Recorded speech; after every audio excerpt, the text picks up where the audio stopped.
얼마 전 폴란드 군사 전문가를 통해 K2PL 180대 도입 계획이 드러났었습니다. 그리고 이에 맞춰 국내 방산업체들이 폴란드로 향하게 될 K2 전차를 완전히 뜯어고칠 준비를 하고 있다고 하는데요. 세대 교체나 다름없는 대격변을 준비하고 있는 K2 전차 업그레이드 소식 알아보도록 하겠습니다. K9 자주포 152문에 이어 K2PL 전차 180대의 2차 계약이 임박했습니다. 지난 4일 폴란드 군사 전문가 야로스와프 볼스키가 자신의 SNS를 통해 비공식적인 정보에 따르면 K2PL 전차 180대를 추가 주문할 예정이라는 기쁜 소식을 전했는데요. 해당 전문가는 한국 무기에 대한 악성 루머를 퍼뜨리기로 유명한 인물이지만 정부 자문위원을 맡고 있기도 한 만큼 이번 소식은 신뢰성이 높다고 할 수 있습니다. 그리고 같은 날 K2 전차의 사격 통제 시스템을 맡고 있는 하나시스템에서 폴란드와 K2 전차 180대의 사격 통제 시스템을 공급하는 2,574억 원 규모의 계약을 체결했다고 밝히며 2차 계약 소식이 사실이었음을 확인했습니다. 전차의 머리라고 할 수 있는 사격 통제 시스템은 사격 통제 컴퓨터, 호수 및 전차장 조준경, 전시기, 통제판, 열상 잠망경, 레이저 경고 장치 등 각종 관측 장비로 구성된 시스템인데요. 특히 사격 통제 컴퓨터는 포탑 내부의 장치들을 이용해 포화 포탑, 조준경 제어, 사격을 위한 탄도 계산, 목표물 자동 추적 등 교전에 필요한 화력 체계를 제어하고 대전차 미사일을 감지 및 대응하는 임무를 담당하는 전차의 두뇌라고 할 수 있습니다. 현대전은 누가 먼저 보고 먼저 쏘느냐가 승패를 좌우하기에 이 같은 사격 통제 시스템은 전차의 포나 엔진만큼이나 중요한 부분인데요. 이번에 폴란드 K2에 탑재될 사격 통제 시스템은 하나 시스템에서 기존 사격 통제 시스템의 문제점을 개선한 업그레이드된 버전이라고 합니다. 기존 K2 전차는 전차의 눈이라고 할 수 있는 조준경으로 2세대 1차원 배열 열상 검출기를 사용해 왔었습니다. 하지만 화질이 낮고 시야각이 좁다는 문제점이 있었고 사격 직후 조준경 화면이 출력이 떨어지며 화면에 줄이 생기고 노이즈와 블랙아웃 현상이 나타나는 문제점이 있었는데요. 때문에 문제를 해결하기 위해 1차원에서 2차원 배열 열상 검출기로 교체하고 전자광학 장비와 전자부품도 완전히 재설계했고 기존에 사용됐던 것보다 훨씬 뛰어난 눈을 탑재할 수 있었습니다. 전자공학 기술에서 첨단을 달리고 있는 한국답게 사격 통제 시스템에 있어서는 에이브람스나 레오파르트2 같은 서방 전차들보다 우위를 차지하고 있는데요. 레오파르트2의 전자장비는 냉전 직후 대규모 방산 감축으로 개발 예산이 전부 날아가 한국의 K1 전차 개량형 K1A1보다 사격 통제 시스템이 뒤처져 있을 정도이고 미국의 M1 에이브람스는 아무리 안정성이 검증되었다지만 아직도 구식 진공관 시스템을 유지하고 있습니다. 그리고 폴란드 K2 전차에 예정되어 있는 업그레이드는 이게 끝이 아니었는데요. K2 전차를 위한 1500마력 엔진을 생산하고 있는 HD 현대인프라코어는 오는 2025년까지 엔진 사업에만 1,500억을 투자할 계획이라고 밝혔습니다. 엔진 생산시설 구축 및 R&D 설비에 투자하겠다는 것인데요.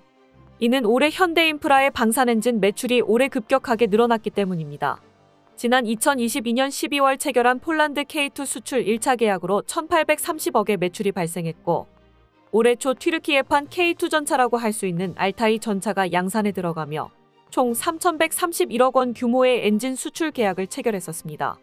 현대인프라의 아픈 손가락으로 여겨졌던 방산엔진이 방산호황과 더불어 대박을 터뜨리며 전체 매출에서 차지하는 비중이 20%를 돌파했고 올해 현대인프라의 영업이익률이 15%를 돌파했다고 합니다.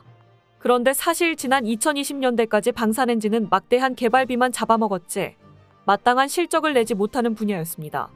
2005년 K2 전차용 엔진 국산화에 도전했을 당시 세금 낭비다, 무모하다, 현실성이 없다는 무수한 비판에 직면해야 했는데요. 현대인프라는 40년간 상업용 디젤 엔진을 제작해온 경험을 바탕으로 자신만만하게 전차 엔진 개발에 뛰어들었지만 군용 엔진은 기존의 자동차나 중장비 엔진과 완전히 다른 영역이었습니다. 1500마력에 달하는 출력을 유지하면서 크기를 최소화하고 야산이나 험지에서도 고출력을 유지할 수 있어야 하며 전술 기동성을 위한 고속 기동까지 가능해야 하는 3박자가 모두 맞아떨어져야 하는 최고급 특수 엔진이 바로 전차 엔진입니다. 군용 엔진이기에 해외 개발사로부터 기술 제휴나 이전을 받는 것도 불가능했었기에 무수한 실패와 시행착오가 반복되었었죠. 현대인프라에서는 기한을 5년으로 잡고 개발을 시작했었으나 테스트를 통과하지 못하며 사업 기한을 4차례나 연장해야 했습니다. 개발 초기부터 엔진 개발에 참여했던 도현진 책임연구원은 지금 생각해보면 독일은 100년이라는 전차 제작 경험이 있었는데 우리는 말 그대로 맨땅에 헤딩하듯 시작했었다라며 엔진 개발이 얼마나 무모한 일이었는지를 말했는데요. 연구원들은 엔진 개발 자료를 얻기 위해 F1 레이싱카 엔진까지 뜯어보며 연구를 거듭했다고 하죠. 하지만 한국 연구원들은 포기하지 않았었고 결국 무에서 유를 만들어내는 데 성공했습니다. 2014년 국산 1500마력 DV27 엔진이 내구도 운용 기동 테스트를 통과하며 K2 엔진 국산화에 성공했고 2019년 2차 양산분부터 처음으로 K2에 탑재될 수 있었습니다. 그리고 현대인프라는 지난해 폴란드, 튀르키예 수출까지 기록, 독일이 독점하고 있던 글로벌 전차 엔진 시장에 새롭게 진입하며 다음 단계를 준비하고 있는데요. 독일제 MTU 833 엔진을 목표로 개발된 DV27 엔진이지만 최종 단계에서 이를 뛰어넘는 성능을 달성할 수 있었습니다. 같은 1500마력 MTU 833 엔진과 비교한 성능 그래프를 살펴보면 토크에 있어서 DV27 엔진이 더 우세하며 출력에서도 2600rpm부터 더 높은 수치를 기록했음을 볼 수 있습니다. DV27 엔진을 알타이 전차에 탑재해 주행 테스트를 진행했던 튀르키예에서도 한국 파워팩의 성능에 큰 만족감을 드러냈었죠. 현대인프라 코어는 여기에서 그치지 않고 차세대 전차에 탑재될 1800마력급 엔진을 개발하여 K2를 한 차원 진화시키는 것을 목표로 하고 있는데요. 국산 파워팩은 레오파르트 2A7 전차에 탑재되는 파워팩과 비교해 부피와 중량이 각각 50%, 30%나 줄어들어 업그레이드를 위한 여유를 남겨두고 있습니다. 덕분에 개량에 있어 독일보다 유리한 조건에서 시작한다고 할 수 있는데요. 반면 독일 레오파르트 2 전차는 80년대 개발된 이후 끊임없이 개량되며 장비를 한계까지 탑재했기에 더 이상 확장할 공간이 남아있지 않아 파워팩의 크기를 늘리는 것도 어려운 상황입니다. 국산 파워팩의 경우 공간 확보에 유리해 튀르키예에서도 알타이 전차의 단면도를 공개하며 한국 파워팩의 컴팩트함 덕분에 향후 1800마력 파워팩을 탑재해도 대응할 수 있는 확장성을 가지고 있다고 홍보했었죠. 이렇게 가벼운 파워팩을 통해 K2 전차는 레오파르트2나 에이브람스에 뒤지지 않는 장갑 방어 능력을 갖추고 있으면서도 50톤대 중량이라는 특징을 유지할 수 있었습니다. 한국에서 이토록 전차 감량에 집착하는 이유는 바로 한국의 특수한 지리 환경 때문인데요. 평지와 산악, 포장도로에서 늪, 모래사장, 철원까지 거의 모든 지형에서 무리 없이 기동할 것을 요구받은 K2 전차는 기동성 확보를 위해 경량화를 추구할 수밖에 없었습니다. 그러면서도 북한 전차와 전면으로 맞상대하기 위해 튼튼한 장갑과 강력한 공격 능력까지 갖출 필요가 있었죠. 이러한 부분이 평야와 산악 늪지대가 공존하는 폴란드에서 K2 전차를 선택한 이유기도 했습니다. 그리고 이런 폴란드를 벤치마킹하려는 나라가 있었으니 바로 루마니아인데요. 주력 전차 도입을 위해 한국의 K2 전차와 미국의 M1A2 에이브람스, 독일의 레오파르트 2A8 전차를 두고 저울질하던 루마니아는 올해 초 1차 사업으로 M1A2 에이브람스 54대를 도입하기로 결정했습니다. 그리고 지난 11월 9일 미 국무부에서 루마니아에 대한 전차 수출을 허가하며 계약이 본격적으로 진행될 예정이었는데요. 그런데 해외 매체에서는 이번 결정으로 에이브람스 54대에 이어 약 300대의 추가 전차 구매를 고려하고 있는 루마니아가 2차 사업부터는 한국의 K2 전차를 도입할 가능성이 높아졌다고 분석하고 있습니다. 유럽 군사 전문가들은 루마니아가 M1A2 에이브람스와 K2 흑표 전차를 혼합 운용하고 있는 폴란드의 전략을 따라갈 가능성이 높다고 예상하고 있습니다. 현재 폴란드는 980대의 K2 전차와 366대의 에이브람스 전차를 구매했는데요. 이 전차들을 아무렇게나 배치하기에는 라스푸티차로 대표되는 동유럽의 지형이 만만치가 않습니다. 때문에 가벼운 중량의 유기압 서스펜션을 장착하여 험지 돌파 능력이 우수한 K2 전차는 습지 언덕 진흙탕 지형이 많은 동북부에 배치되고 있고 평지 주파 속도는 빠르나 고중량으로 인해 진흙탕 기동이 어려운 에이브람스는 평야가 대부분인 폴란드 동남부 지역에 배치되고 있습니다. 그리고 루마니아 역시 폴란드 못지않은 가혹한 지리 환경을 가지고 있는데요.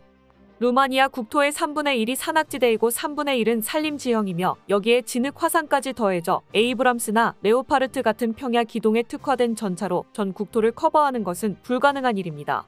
그리고 K2 전차는 이보다 더 가혹한 한반도 지리 환경에 특화되어 있는 전차이죠. 게다가 이번 계약 사항으로 발표된 미국제 전차의 가격도 루마니아의 결정에 큰 영향을 줄 것 같은데요. 프랑스의 방산 매체 메타디펜스는 이번 루마니아 에이브람스 구매에 대해 비싸도 너무 비싸다고 보도했습니다. M1A2 에이브람스 54대를 구매하는 계약의 총 비용이 무려 25억 3천만 달러, 하나로 약 3조 3천억 원에 달했기 때문입니다. 이를 단순 계산으로 나눌 시 전차 1대당 500억 원이 훌쩍 넘는다는 것인데 이는 폴란드에 수출된 K2 전차 가격의 2배이며 FA50과 맞먹는 수준의 가격입니다. 물론 시설 비용을 포함한 것이지만 전투기에 맞먹는 가격의 전차가 말이 되나 싶은 수준이긴 했죠. 메타디펜스에서는 루마니아가 아무리 국방비를 증액하고 있다고 해도 나머지 300대를 전부 에이브람스로 채우기엔 감당할 수 없는 가격이라고 말하며 루마니아 당국이 계약을 재검토할 가능성이 높다고 전했는데요. 그러면서 루마니아의 K2라는 선택지가 있다는 사실을 강조했습니다. 루마니아의 다른 옵션은 바로 한국의 K2 전차로 계약을 변경하는 것입니다. K2 전차는 M1A2 에이브람스보다 가볍지만 비용은 훨씬 저렴합니다. 예를 들어 폴란드는 K2 전차 180대를 단돈 34억 달러에 주문했습니다.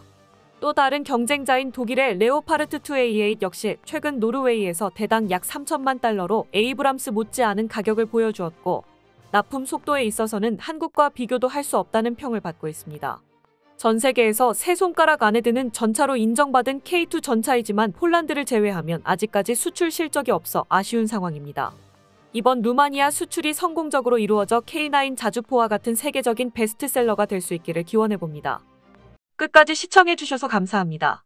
도움이 되셨다면 좋아요를, 다른 이야기도 궁금하시면 구독을 눌러주세요.